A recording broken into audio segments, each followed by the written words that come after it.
How many planners are in this place? Like you like to plan things. All right, a lot of hands going up. How about, how many, how do I say this? Pantsers are in this place. One pantser, she knows what I'm talking about. Anybody else? Like you like to fly by the seat of your pants. All right, we got a few hands going up now. You got what I meant. You know, in life you need both. If you, it's all plan, you kind of lose that spontaneity of life. You stop living in the moment. You miss the unexpected because your life is so rigid, it's so laid out. But on the flip side, if it's all fly by the seat of your pants, then you're like a sailboat free floating across the ocean. There is no plan, there is no destination. And anytime a storm comes, you're not prepared. You don't know what's happening, and you capsize, you go adrift, you're lost, you crash somewhere. And so you need both. But this morning we're talking about marriage, where you definitely need it. And we're focusing more, kind of leaning more towards the plan side of things, how important that is. So you have your Bibles with you. Go ahead and find the book of Ruth. It's in the Old Testament, the book of Ruth, chapter 4. And as Ryan mentioned in this series, Nicole's going to come up and help me again. She's always so wonderful in putting some of these things together and then delivering them in a way that is just so beautiful. I appreciate her very, very much. But here's the main point of today's message. Every marriage needs a clear vision of where they are headed. Now, of course, we know that life will throw unexpecteds. Things will happen, trials and tribulations will come, but we are to do the best we can to plan. Failure to have a clear vision causes marriages to go adrift. Things don't just happen, they happen because there was no plan. And many times they even capsize in the storms of life. Clear vision, this is very important, begins by identifying the core values that God has for your marriage. And there are certain core values that are the same across the board, but then there are certain that are more applicable to you, your marriage, based on your personality, your giftedness, your calling in life.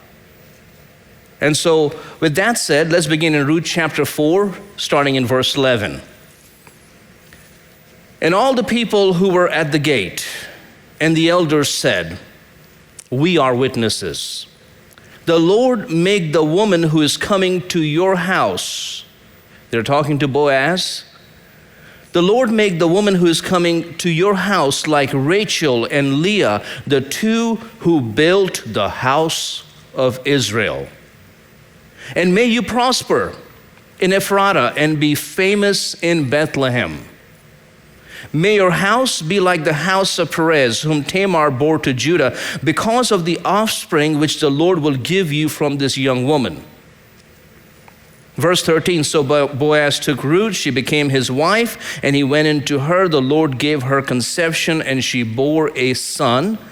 And now verse 17, also the neighbor women gave him a name, saying, "There is a son born to Naomi." Now this is Ruth and Boaz, but the neighbor women are referring to Ruth's mother-in-law. There is a son born to Naomi, Ruth's mother-in-law, but it's really to Ruth, and they called his name Obed. He is the father of Jesse, the father of David. Now, many of you may be familiar with the story of Ruth in the Bible. Maybe you know exactly what we're talking about. Maybe you don't. So I'm going to quickly give you a synopsis of this account. She was a Moabite woman. Israel, Moab, two different nations. She was a Moabite woman married to a man from Judah whose family had moved to Moab because there was a famine in Israel. There was a famine in Judah, so their family moved to Moab, and these Judahites married into the Moabite family. This man and his wife had two sons, And both of them married Moabite women. Now, unfortunately, those two men died. Of course, the father of the family died, but also those two men who were married to this Moabite women died.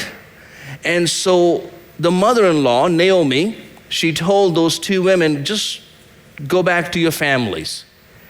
There's nothing left for me. I can't give you anything. Go back to your families. I'm going to go back home to Israel because the word is on the street that things are going well. There is no longer a famine in the land. Orpah, one of the daughter-in-laws, said, fine, I'm out. I'm going back home. But Ruth, on the other hand, she said, no, I'm staying with you. And many of you may have heard that statement, your people will be my people, your God will be my God. I am going with you, which was very unusual. And Naomi, the mother-in-law, actually tried to talk her out of coming with her. She said, why are you coming with me? There's nothing left. Go back home. Be with your people. Marry somebody. Live a life. But I believe that Ruth had found the living God. And that's the reason why she was following Naomi. Now we need to back up for a moment and try to understand who were the Moabites. Who were these people? The Moabites were the descendants of the incestual, inside the family, father, daughter, terrible thing. Incestual relationship between Lot and his daughters. This is after Sodom and Gomorrah. Something terrible happened. They couldn't find a man, so they did something horrible. And both the daughters had sons. One of them, Moab, the other is Ammon. The Moabites, how would you like that in your ancestry? Hey, I just bought the ancestry. I'm checking. Oh, maybe we shouldn't check out. We shouldn't do the genealogy. Nicole was doing genealogy some time back. She said, I just can't find these people. It's like, maybe they didn't want to be found. Anyways, so some of those people didn't want to be found. So the descendants of this incestual relationship between Lot and his wife, these were the Moabites. Something else, if you read Deuteronomy chapter 23, when Israel left Egypt, when they were delivered from slavery, they were going back towards the promised land, something happened. And the something was this: the people of Moab actually opposed. They tried to stop God's people from going into the promised land. And here's the tragedy. They even got a false prophet by the name of Balaam, and they got him to prophesy against the people of God. Fortunately, he kept prophesying what was good.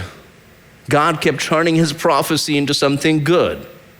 So God had made a declaration against the people of Moab, and the declaration was this: no Moabite will ever enter, listen carefully, no Moabite will ever enter into the assembly of the Lord. They're not welcome. Because of what they did to God's people, you're not welcome here. Now think about that for a moment when we go here. What is being said here in verse 11? Ruth chapter 4. And all the people who were at the gate and the elders said, we are witnesses, the Lord make the woman. Who is this woman? She is a Moabite woman. Who is this woman? She belongs to a family, they go back to incest. Who is this woman? A woman who has been expressly told, as a people, you cannot come into the family of God. But in these 4 chapters, something has happened, and now those women, those people who are standing there, the elders, are saying, that Moabite woman, who will she be? She will be like Rachel and Leah. Remember, Rachel and Leah were the 2 wives of Jacob. They were the mothers of the 12 tribes. Wow. How did somebody, listen, so undesirable, so forbidden, so, they are outside society, to be given the status that you are going to be like Rachel and Leah? Wow. But wait, it even gets more. The 2 who built the house of Israel, and may you prosper in Ephrathah and be famous in Bethlehem. Now keep in mind, this is a prophetic vision, but also for our purposes, this is a vision. Something else, listen to verse 12. May your house be like the house of Perez, whom Tamar bore to Judah, because of the offspring which the Lord will give you from this young woman. Remember, she is a Moabite woman. Tamar and Jacob, that relationship was terrible. She tricked her father-in-law into sleeping with her. See, sometimes we don't pay attention to these lines. We don't pay attention to these words. But the point here is this: no matter what background you come from, no matter what your pedigree is, if you allow God, listen carefully, if you allow God to work in your life, if you're humble enough to receive His grace, the same vision is promised to you. Unfortunately, some people revel in their terrible past. They always want to talk about it. That kind of tells me, right, clues me in, oh, you're not that regretful. I think you're proud of it. Oh, I'll tell you what, back in the day, you should have known. Why? You should be embarrassed of that. Why? Back in the day, you were a shameful sinner. You were an enemy of God. You had no business coming into the assembly of God, but by the grace of Jesus Christ. Don't be so proud of that back in the day. Some people are too busy hiding things. Hide things, don't tell anybody, don't tell anybody.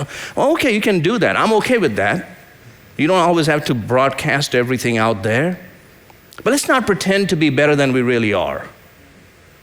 It's all right to say, yeah, maybe a Moabite. It's all right to say, yeah, we were forbidden. It's all right to say, yeah, some places our family tree doesn't fork. I don't know what happened there. It's okay. I'm on a roll today. But anyways, so what is happening here? What is happening here is somebody who is forbidden, somebody who is not welcome, but by God's grace, there is a vision. There is something happening, that she is held on an equal status with the patriarchs, the matriarchs in God's family. The purpose of our message today, this morning, is very simple. You know, when you look at marriage, when you look at your marriage, you say, I'm not married, but that's okay. You may be single. God has called you to that. Maybe you're waiting on the right person to come along in your life. Maybe you are widowed, wherever you are. God has a vision for your marriage. And I want Nicole to come and kind of explain this. This is from last week's, if you don't remember. And then we're going to launch into how to craft that vision. Well, as Abidan just said, last week in this part 1 of the series, we focused on these 4 areas of weakness, or breaches, as we called them last week, that make marriage vulnerable to the trials and temptations of the enemy. First, you have the unclear vision. Have you taken the time to dream about what you want your marriage to look like in 5 years, 10 years, 30 years from now? For Abidan and me, it's watching our kids and our grandkids, and even maybe if we're lucky, great-grandkids sitting around a dining table at Thanksgiving or Christmas. We're hoping to be able to see that and just enjoy the fruits of our labor. And that is our vision, is to have a godly legacy in our children, grandchildren, great-grandchildren, and so on.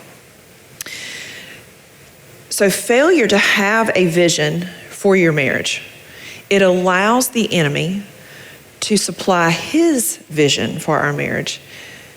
And I do have news for you. God has a will for your life, but so does Satan. And his will for your life is to destroy it, however he can. So just be aware of that not only does God have a will for your life, but Satan does too. So have that vision. Be firm in that. Unresolved issues. We talked about this last week as well. Some spouses are always trying to sweep things under the rug, and other ones are lifting it up going, we need to deal with this. And hopefully last week you identified which one you are, if you're the sweeper or the one that says, we got to deal with this. Failure to deal with any of these unresolved issues doesn't make them go away. It only causes them to grow bigger. And it causes that breach for the enemy to come in. Next is unmet needs. We used Tony and Elisa's book, The 6 Pillars of Intimacy, where we talked about if these are not met, these intimacies, they become unmet needs rather than pillars of intimacy in your marriage. And they were spiritual, emotional, financial, recreational, physical, and sexual intimacies. And failure to deal with these leaves a marriage very vulnerable to the temptations of the enemy. Any of them, not just one, not just two, but any of them that you are weak in, always leaves that breach or that opening for the enemy. Unaccountable living. This is, we need other godly people who desire to please God to hold us accountable.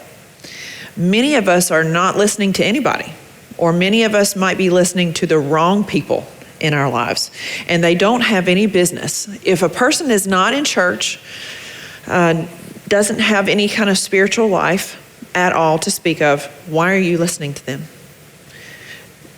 Failure to have godly people in your life can be a huge weakness or a breach in your marriage. So out of these 4 weaknesses, we wanted to concentrate on unclear vision because it's really hard to understand. What do you mean by vision? Help me understand this. So in this message, we're going to focus just on the vision or the unclear vision and how to clarify what you want your vision for your marriage to be. So first of all, you say, okay, now how are we going to do this? Number 1, you need to discard the baggage from your childhood. What do I mean by that? Ruth's family's of origin was Moabite. Of course, Abidan went over this. They were the product of incest. I can't even imagine. I can't imagine coming from a home like that and knowing that that was my past, and knowing what God said about the Moabite people, that they were not allowed to come into the assembly of God. They were banned. So Ruth could have hidden behind her troubled origin, but she didn't. Many, many people bring the baggage that they accumulated from their childhood into their marriage. Some of these things might be how you were loved, or maybe how you weren't loved. Some of them might be that maybe we didn't feel like we belonged in the family. For example, what I mean is, were you the perfect child, or were you the black sheep of the family? Sometimes this baggage can come from the parent that we are most like. And this is, for example, now many of the people sitting here, you will exactly know what I'm talking about. That child that comes up to you, or you're listening to your children play, and something comes out of that child's mouth that came out of your mouth just a week ago.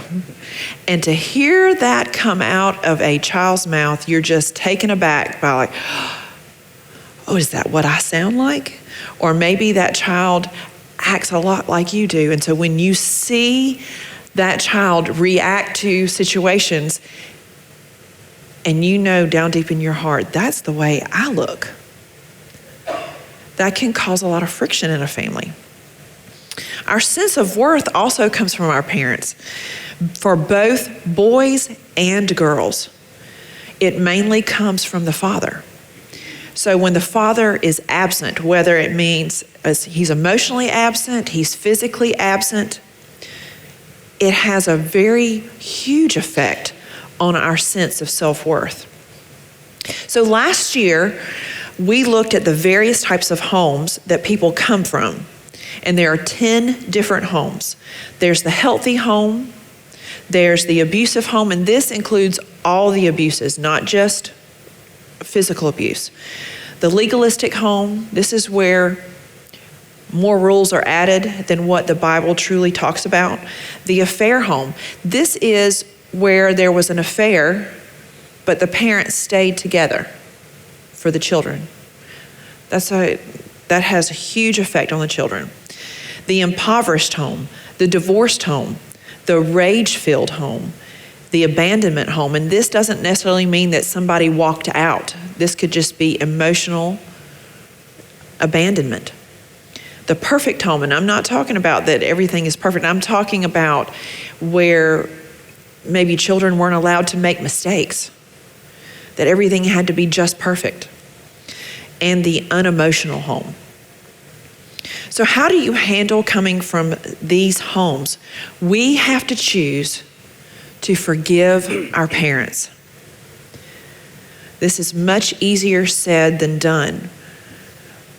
But I believe that when we become parents, those of y'all who are not parents yet or who are not married, you might not understand this, but when you have that first child, you're going to understand it very well, that you have to forgive your parents. They were doing the best they knew how to do with what they knew.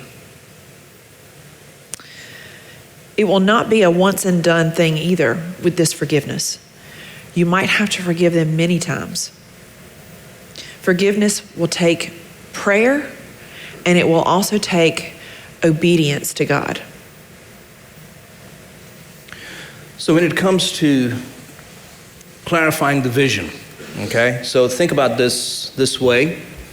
Because of childhood experiences, our vision for marriage is smudged. You have an idea, but it's maybe a distorted idea. All these splotches all over it kind of covers it up. But what makes things worse, if you go ahead and deal with those childhood things and forgive your parents and realize through godly counsel they did the best they could, as Nicole mentioned, but now it is your chance to go ahead and with God's grace, with truth, begin to wipe away this lens so you can have this. Something else happens in life, and those are the bad experiences of life. Think about Ruth again.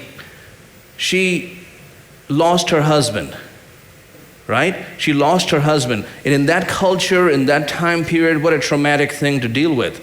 She was a young woman, lost her husband, and again, see, that vision gets cloudy. It gets smudged. These experiences in life tend to distort what marriage is truly supposed to be. But instead of just giving into those smudges, she wiped it. When Naomi said, go back home, she said, no, I'm going with you. You know what she was doing? Literally, by God's grace, she was wiping away that lens. And she went home to Bethlehem with Naomi.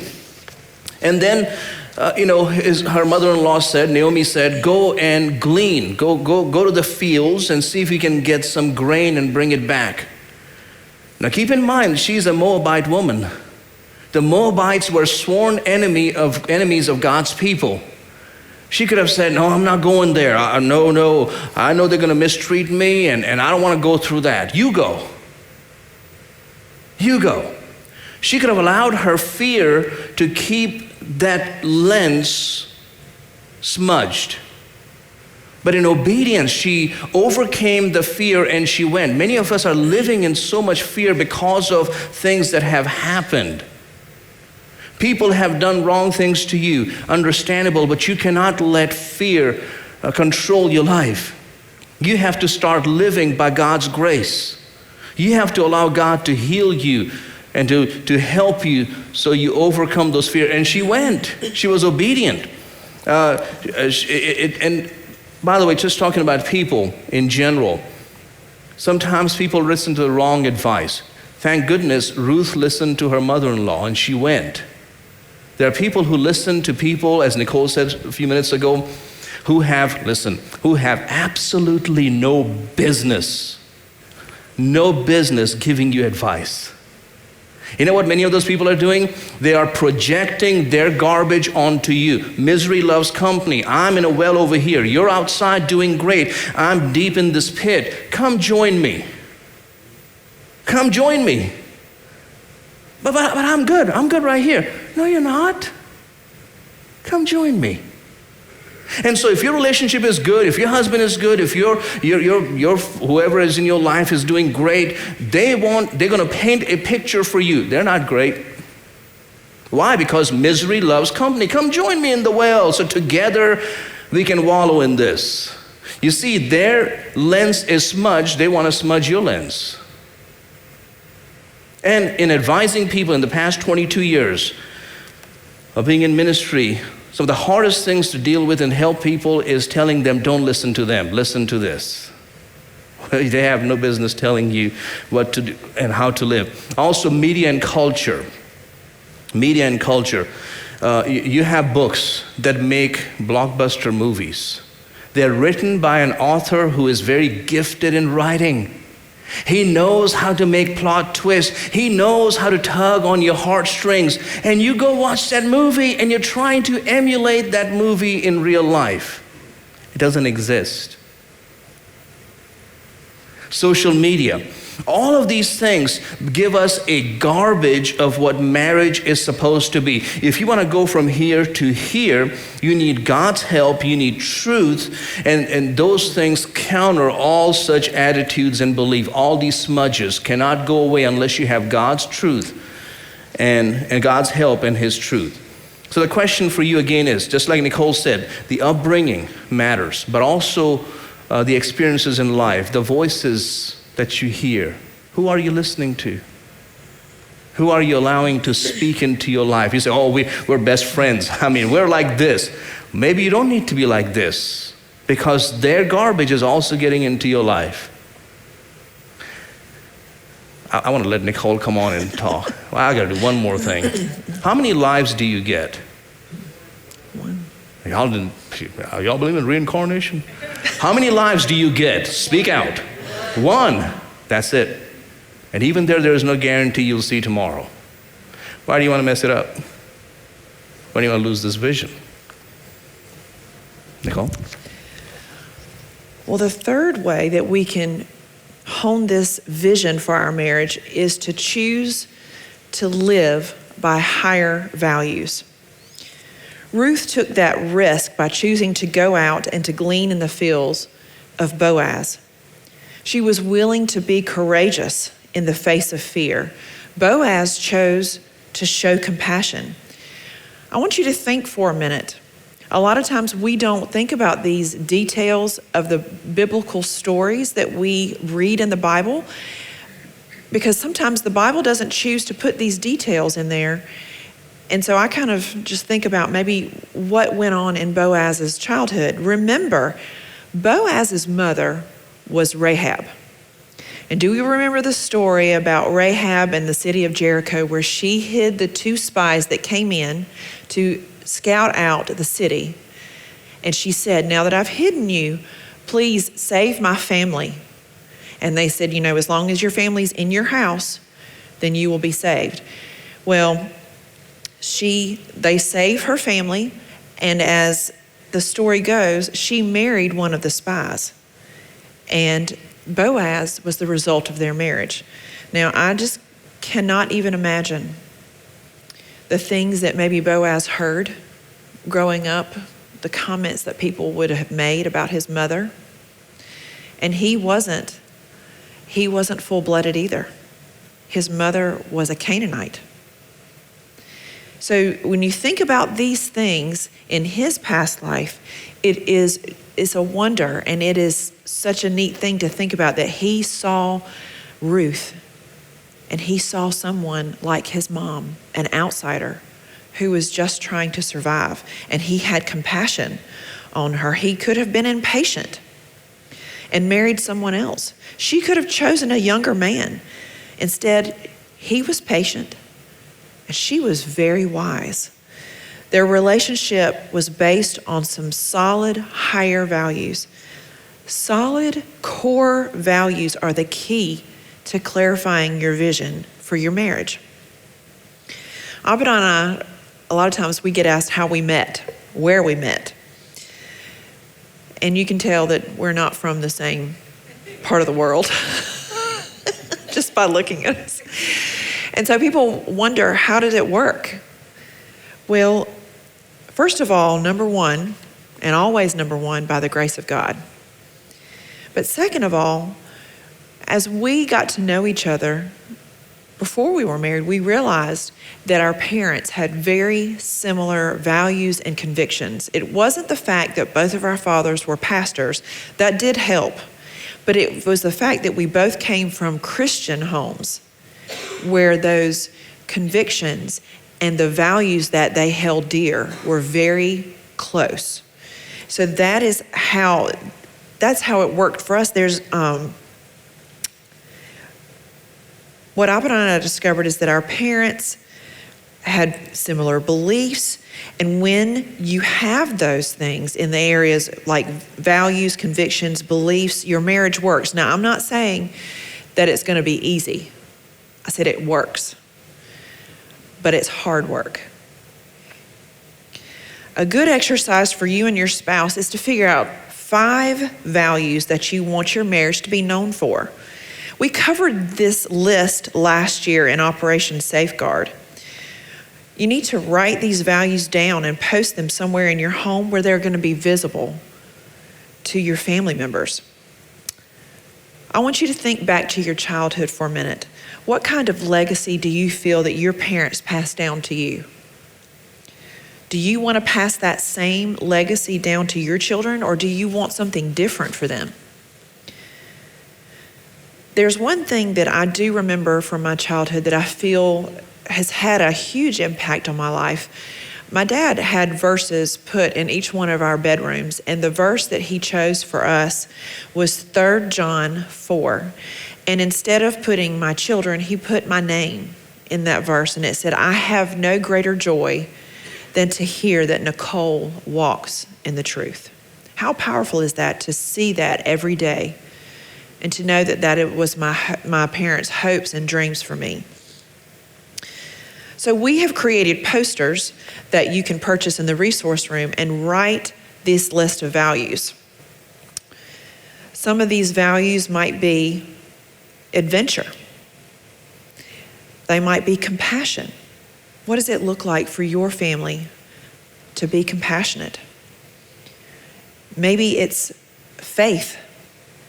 What does that mean for your family if that one of your values is faith? What about happiness?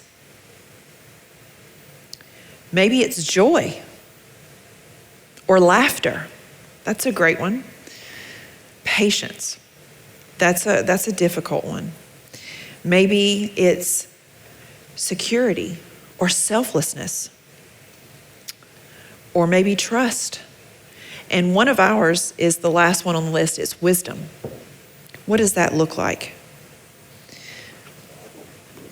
And this was the one we did. This is what we did last year. And these are our 5 values. And not to say that maybe they won't change in the future, but ours is courage, faith, loyalty, success, and wisdom.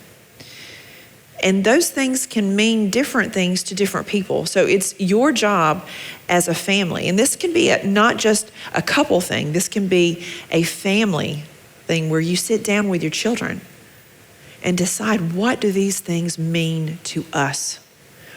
Maybe it might not be something that you have right this very minute, but maybe it's an aspiring value that you want to cultivate in your marriage and in your family. When we begin to look at our marriages as God intended them to be, a picture of Jesus Christ and the church, it's an example of God's unconditional love for a lost world. We're going to see how important it is for our marriages to be that picture. Up until a few years ago, I don't believe I really understood that people were watching our marriage, especially lost people, and it gave them a picture of how Jesus Christ loves them and loves the lost. There's a quote from Dietrich Bonhoeffer that I really thought summarizes marriage well. It says, "Marriage is more than your love for each other. It has a higher dignity and power, for it is God's holy institution through which God wishes to preserve the humanity until the end of time. In your love, you see only each other in the world. In marriage, you are a link in the chain of generations that God, for the sake of his glory, allows to rise and fade away and calls into his kingdom."